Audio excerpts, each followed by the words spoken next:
सावन सोमवार की कथा के अनुसार किसी नगर में एक धनी व्यापारी रहता था। दूर दूर तक उसका व्यापार फैला हुआ था। नगर में उस व्यापारी का सभी लोग मान सम्मान करते थे।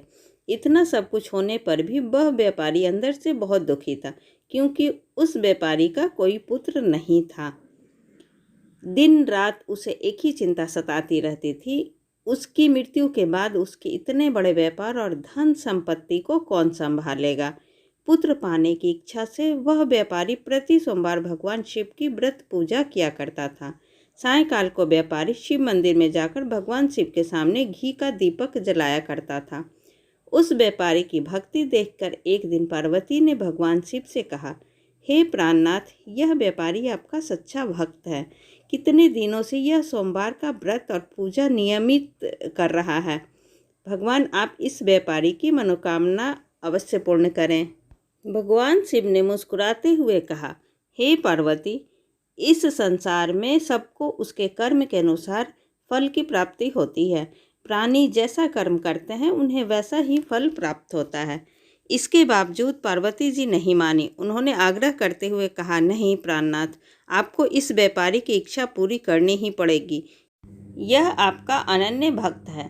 प्रति सोमवार आपका विधिवत व्रत रखता है और पूजा अर्चना के बाद आपको भोग लगाकर एक समय भोजन ग्रहण करता है। आपको इसे पुत्र प्राप्ति का वरदान देना ही होगा। पार्वती का इतना आग्रह देखकर भगवान शिव ने कहा, तुम्हारे आग्रह पर मैं इस व्यापारी को पुत्र प्राप्ति का वरदान देता हूँ, लेकिन इसका पुत्र 16 वर्ष से अधिक जीवित नहीं रहेगा। उसी रात भगवान शिव ने स्वप्न में उस व्यापारी को दर्शन देकर उसे पुत्र प्राप्ति का वरदान दिया और उसके पुत्र के 16 वर्ष तक जीवित रहने की बात भी बताई। भगवान के वरदान से व्यापारी को खुशी तो हुई, लेकिन पुत्र की अल्पायु की चिंता ने उस खुशी को नष्ट कर दिया। व्यापारी पहले की तरह सोमवार का विधिवत व्रत करता रहा। कुछ महीने पश्चात उसके घर अति सुंदर पुत्र उत्पन्न हुआ। पुत्र जन्म से व्यापारी के घर में खुशियां भर गई। बहुत धूमधाम से पुत्र जन्म का समारोह मनाया गया। व्यापारी को पुत्र जन्म की अधिक खुशी नहीं हुई, क्योंकि उसे पुत्र की अल्पायु के रहस्य का पता था। यह रहस्य घर में किसी को नहीं मालूम था। विद्वान ब्राह्मणों ने उस पुत्र का नाम अमर रखा।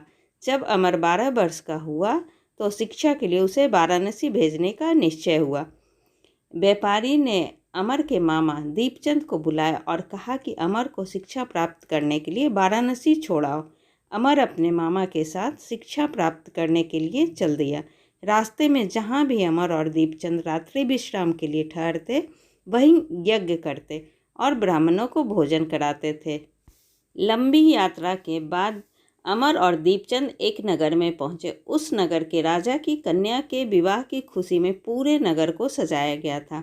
निश्चित समय पर बारात आ गई, लेकिन वर का पिता अपने बेटे के एक आंख से काने होने के कारण बहुत चिंतित था।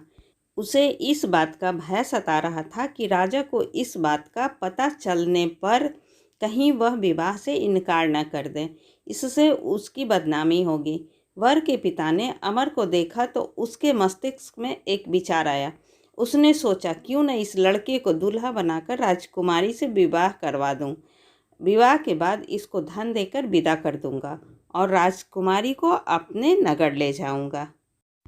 वर के पिता ने इसी संबंध में अमर और दीपचंद से बात की। दीपचंद ने धन मिलने के लालच में वर के पिता की बात स्वीकार कर ली। अमर को दूल्हे का वस्त्र पहनाकर राजकुमारी चंद्रिका से विवाह करा दिया गया। राजा ने बहुत सा धन देकर राजकुमारी को विदा किया। अमर जब लौट रहा था तो सच नहीं छिपा सका और उसने राजकुमारी की ओढ़नी पर लिख दिया, राजकुमारी चंद्रिका, तुम्हारा विवाह तो मेरे साथ हुआ था। मैं तो वाराणसी में शिक्षा प्राप्त करने जा रहा हूँ। अब तुम्हें जिस नवयुवक की पत्नी बनना पड़ेगा वह कान्हा है। जब राजकुमारी ने अपनी ओढ़नी पर लिखा हुआ पढ़ा तो उसने काने लड़के के साथ जाने से इनकार कर दिया। राजा ने सब बातें जानकर राजकुमारी को महल में रख लिया। उधर अमर अपने मामा दीपचंद के साथ वाराणसी पहुंच गया। अमर ने गुरुकुल में पढ़ना शुरू कर दिया। जब अमर की आयु 16 वर्ष पूरी हुई तो उसने एक यज्ञ किया। यज्ञ की समाप्ति पर ब्राह्मणों को भोजन कराया और खूब अन्न वस्त्र दान किए। रात को अमर अपने शयन कक्ष में सो गया। शिव के वरदान के अनुसार शयनावस्था में ही अमर के प्राण पखेरु उड़ गए। सूर्योदय पर मामा अमर को मृत देखकर रोने पीटने लगा। आसपास के लोग भी एकत्र होकर दुख प्रकट करने लगे। मामा के रोने विलाप करने के स्वर समीप से गुजरते हुए भगवान शिव और माता पार्वती ने भी सुने। पार्वती जी ने भगवान से कहा, प्राणनाथ, मुझसे इसके रोने के स्वर सहन नहीं हो रहे हैं। आप इस व्यक्ति के कष्ट अवश्य दूर करें।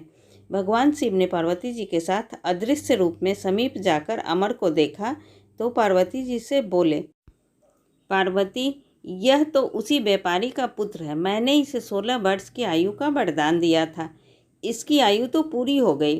पार्वती जी ने फिर भगवान शिव से निवेदन किया, हे प्राणनाथ, आप इस लड़की को जीवित करें, नहीं तो इसके माता पिता पुत्र की मृत्यु के कारण रो रो कर अपने प्राणों का त्याग कर देंगे। इस लड़के का पिता तो आपका परम भक्त है, वर्षों से सोमवार का व्रत करते हुए आपको भोग लगा रहा है। पार्वती के आग्रह करने पर भगवान शिव ने उस लड़के को जीवित होने का वरदान दिया और कुछ ही पल में वह जीवित होकर उठ बैठा। शिक्षा समाप्त करके अमर मामा के साथ अपने नगर की ओर चल दिया। दोनों चलते हुए उसी नगर में पहुंचे जहां अमर का विवाह हुआ था। उस नगर में भी अमर ने यज्ञ का आयोजन किया। समीप से गुजरते हुए नगर के राजा ने यज्ञ का आयोजन देखा। राजा ने अमर को तुरंत पहचान लिया। यज्ञ समाप्त होने पर राजा अमर और उसके मामा को महल में ले गया और कुछ दिन उन्हें महल में रखकर बहुत सा धन वस्त्र देकर राजकुमारी के साथ विदा किया। रास्ते में सुरक्षा के लिए राजा ने बहुत से सैनिकों को भी साथ भेजा।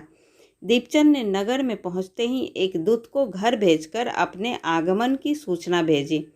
अपने बेटे अमर के जीवित वापस लौटने की सूचना से व्यापारी बहुत प्रसन्न हुआ।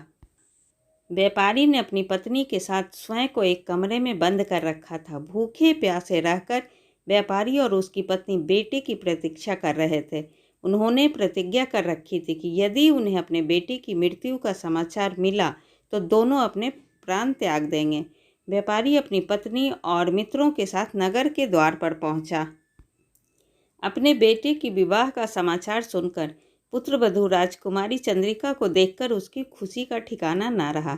उसी रात भगवान शिव ने व्यापारी के स्वप्न में आकर कहा, हे श्रेष्ठी, मैंने तेरे सोमवार के व्रत करने और व्रत कथा सुनने से प्रसन्न होकर तेरे पुत्र को लंबी आयु प्रदान की है।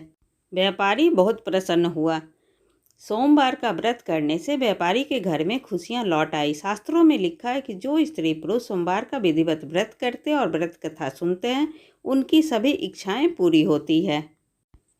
ऐसी ही अच्छी और ज्ञानवर्धक कहानी सुनने के लिए प्लीज़ आप मेरे चैनल को सब्सक्राइब ज़रूर करें। तब तक के लिए बाय बाय।